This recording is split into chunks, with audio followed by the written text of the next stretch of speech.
兄弟们，今天咱来聊个扎心但现实的话题。为啥我说攒够100万是普通人逆袭的分水岭？很多人觉得钱只是数字，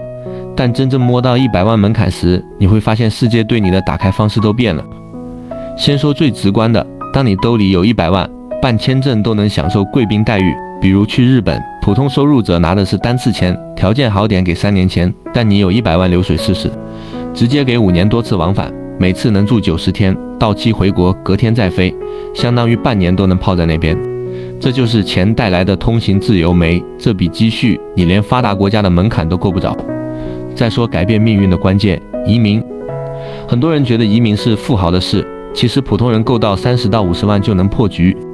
比如加拿大的联邦技术移民，只要你有本科文凭，雅思6分以上，工作经验对口，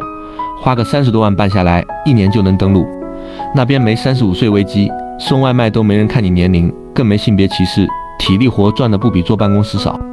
要是有100万，选择就更多了。澳大利亚的雇主担保，新西兰的创业工签，甚至欧洲的购房移民。说白了，钱不是让你去国外当富豪，而是买一张重启人生的入场券。对比一下国内的困境，多少人被房贷压得喘不过气，首付30万买套房，每月还8000，30年利息比本金还高，结果房子成了卖身契，不敢辞职，不敢换城市，生怕断供。35岁被裁员时更惨，上有老下有小，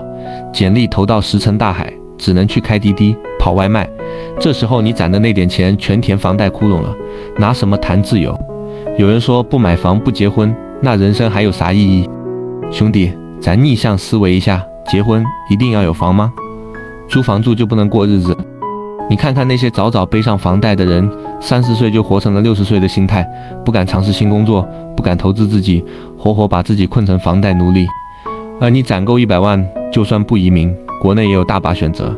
去三亚开个小民宿，去大理卖点手工艺品，或者直接到2、3线城市租房生活，用利息就能 cover 日常开销，每天活得比996滋润多了。再说职场，考公考研看似稳定，实则是把自己钉在铁笼子里。你想想，每天重复机械劳动，从25岁就能看到65岁退休的样子，这跟温水煮青蛙有啥区别？我认识一哥们，35岁攒了120万，直接辞了大厂工作，去新西兰学了个烘焙，现在在奥克兰开面包店，虽说累点，但赚的钱够全家生活，关键是没人催他升职加薪，也不用害怕被优化。这就是钱带来的底气，让你有资格拒绝不喜欢的生活。最后说个扎心的真相，100万在北上广连首付都不够，但在全世界90%的地方，足够让你换一种活法。它不是让你暴富，而是给你选择权，选择在哪里工作，选择怎么生活，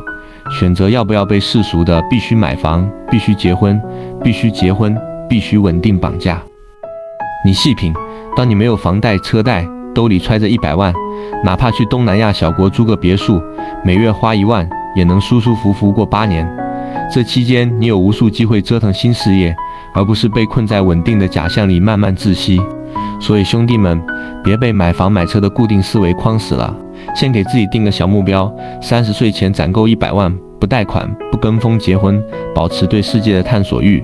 记住，钱的意义不是数字，而是让你在35岁危机来临时有底气说去你的996，老子不伺候了，然后转身就能换个活法。这才是100万真正改变人生的地方，给普通人一个对抗宿命的机会。